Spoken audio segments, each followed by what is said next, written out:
ప్రపంచంలో ఏ మూలన ఉన్న భారతీయ సంస్కృతితో పాటు తెలంగాణ సంస్కృతిని మరువవద్దని మంత్రి జూపల్లి కృష్ణారావు అన్నారు. అమెరికా దేశం వర్జీనియా వాషింగ్టన్ లో global Telangana association Washington DC chapter ఆధ్వర్యంలో నిర్వహించిన దసరా బతుకమ్మ సంబరాలను జ్యోతి వెలిగించి ప్రారంభించారు. తెలంగాణ ప్రజలు ప్రపంచంలో ఎక్కడ ఉన్నా తెలంగాణ సంస్కృతిని మరువకపోవడం సంతోషకరమన్నారు. బతుకమ్మ సంబరాలను గ్లోబల్ తెలంగాణ అసోసియేషన్ నిర్వహిస్తున్నటువంటి ఈ బతుకమ్మల్లో పండుగలో పాల్గొనడం అదృష్టంగా భావిస్తా ఉన్నా. ఇక్కడికి విచ్చేసినటువంటి ఆడబిడ్డలందరికీ, అక్కచెల్లెలందరికీ, ఆడపడులందరికీ ఈ శుభ సందర్భం మీ అందరికీ శుభాకాంక్షలు, బతుకమ్మ శుభాకాంక్షలు తెలియజేసుకుంటూ అడ్వాన్స్గా దసరా పండుగ శుభాకాంక్షలు తెలియజేసుకుంటా ఉన్నాం. దీన్ని ఆర్గనైజ్ చేసినటువంటి మిత్రులందరికీ, విశ్వేశ గారికి కూడా, ఆర్గనైజర్లందరికీ కూడా ప్రత్యేకంగా శుభాకాంక్షలు తెలియజేస్తూ ఉన్నాం. ఇక్కడికి వచ్చిన తర్వాత అసలు నేను హైదరాబాద్లో ఉన్నానా, అమెరికాలో ఉన్నారా అర్థం కావడం లేదు.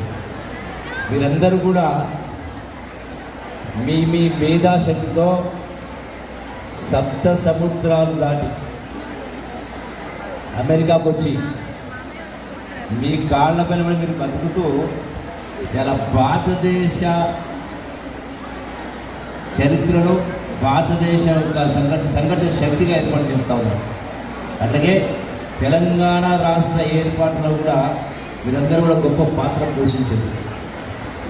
మరి బతుకమ్మ అంటే నా చిన్నప్పటి జ్ఞాపకాలు గుర్తుకు వస్తూ ఉన్నాయి. మా అక్క చెల్లెళ్ళు, ఆడబిడ్డలు, అమ్మాయిలందరూ కూడా ఈ బతుకమ్మ సందర్భంలో ఆనాడు చెరువుల కాడికి పోయి, గుట్టల కాడికి పోయి బంతి పూలు, చామంతి పూలు, గునుగు పూలు రకాలు తెచ్చేది. అన్నీ పీల్చి కూడా మన ఆనాడు బొడ్డెమ్మ అనేది ఎక్కువగా, బతుకమ్మ కంటే ఎక్కువ బొడ్డెమ్మగా ప్రాచుర్యం ఉండేది. మరి ఈనాడు బతుకమ్మ పండుగ అనేది ఒకనాడు ఒక ప్రాంతానికి గ్రామాలుగా పరిమితమైనటువంటి యొక్క బతుకమ్మ పండుగ ఈనాడు ఖండాంతరాలు దాటి ప్రపంచవ్యాప్తంగా గొప్పగా ఈ యొక్క బతుకమ్మ పండుగను నిర్వహించుకుంటూ ఉన్నాం. చాలా సంతోషదాయకం. మరి అట్లాగే ఈ యొక్క బతుకమ్మ పండుగకు సంబంధించి ఇంత గొప్పగా చేసుకుంటున్నాం కదా. దీంతో పాటుగా అంటే మన సంస్కృతి, మన సాంప్రదాయం వీటిని మరవకుండా కొనసాగించే కార్యక్రమం జరుగుతూ ఉంది. ఇందులో అందరూ కూడా పాత్రదారులు, సొంతదారులు. మరి దీంతో పాటుగా మన సంస్కృతి, సాంప్రదాయం, ఎందుకంటే